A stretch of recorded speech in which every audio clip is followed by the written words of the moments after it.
Lord. Brothers and sisters, today in the gospel reading we heard a father in desperation and despair cry out to God, Lord, I believe, help thou my unbelief. This is especially a beautiful reading, and we remember the Canaanite woman who came to Jesus Christ because her daughter was ill and perishing. A woman outside the holy nation without a knowledge of the faith of God. Yet she had faith in Jesus Christ because of desperation. But it was a desperation of love. In both of these cases, these people came to a faith in Jesus Christ through love of someone else, through a compassionate love for a son and a daughter. It reminds us that what is the one great thing that God asks from us? He asks us that we accept the love that He gives to us. He asks that we open our hearts and accept His love and try to struggle to love Him in return. And then as Jesus Christ said, if you love me, keep my commandments. First we have to have faith and love for Jesus Christ. Otherwise, we only pretend to keep His commandments. Because what were His commandments? We've said this so often, but here it again.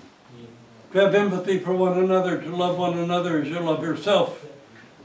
To have love amongst yourselves. To love one another as He loved us. That all the commandments, all the law and all the prophets hang on the hinge pin that we love God and we love our neighbor as ourselves. No matter how perfect we think we are, how moral we think we are, how devout we think we are, if we love Him, we keep His commandments, and His commandments are all about love for other people. A love that leads us in these days of fasting and preparation for Holy Pascha to try to fast spiritually, mentally, as well as physically. The spiritual fast is more important than a physical fast. Sometimes we keep the fast very strictly and we become proud of ourselves, arrogant.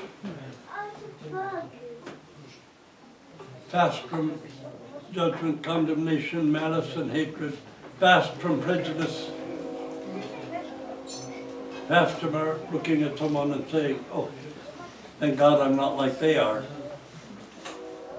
Thank God I'm not like these publicans and other people. Thank God I'm so perfect.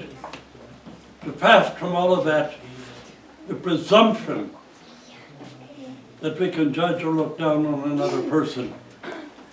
The presumption that we're good enough and perfect enough and holy enough that we can push Jesus aside and judge everybody instead of letting Him judge.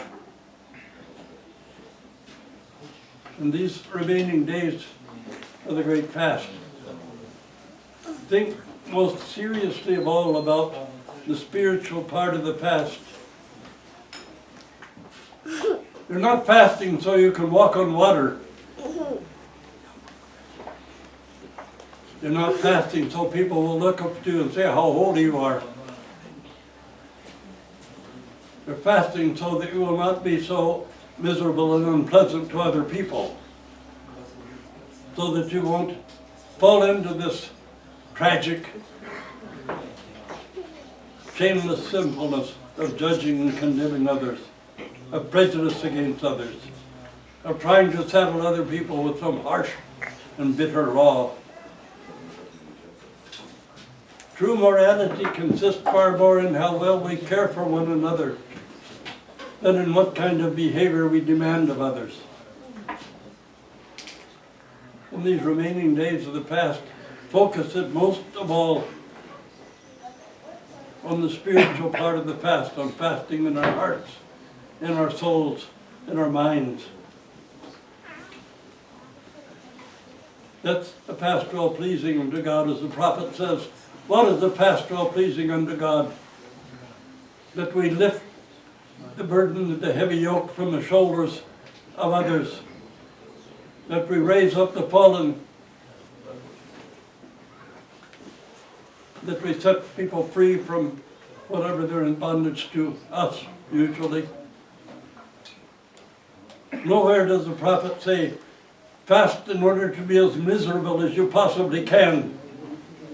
Fast in order to starve yourself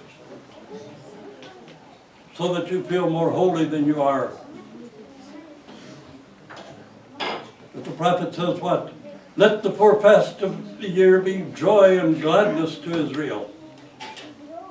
Joy and gladness because we're making spiritual progress and spiritual headway. So we're climbing the ladder that our holy and God-bearing Father John Timothy set before us today.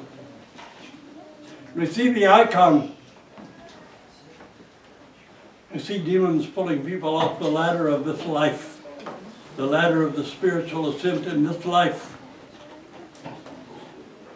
But most of the demons, brothers and sisters, are in our own mind, in our own hearts. We don't need the temptation of external demons. Indeed, we're capable of tempting the demons sometimes. Our demons are just other versions of our own selves. And this is what we're fasting to gain control of. Fast to gain control, self-control, self-discipline.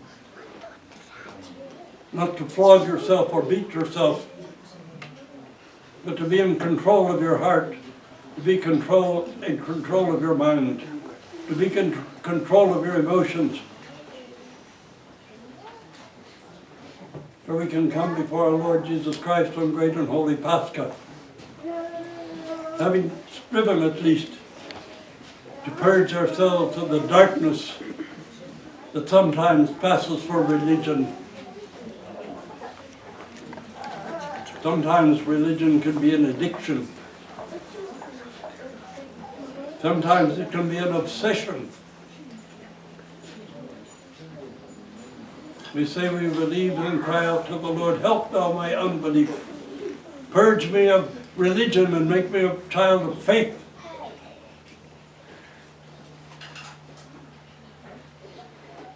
And let that faith teach us and lead us to understand that what God demands of us, He doesn't demand, but He asks us, He begs us.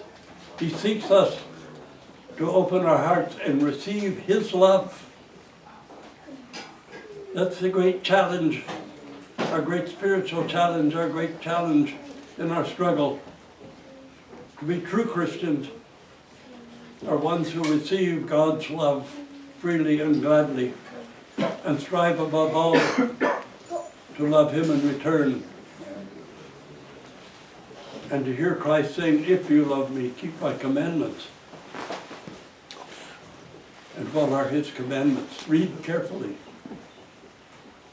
You see how Jesus Christ Himself fulfilled the Beatitudes.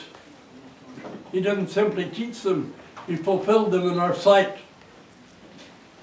And He intended for us to strive to fulfill the Beatitudes also. Forget about law.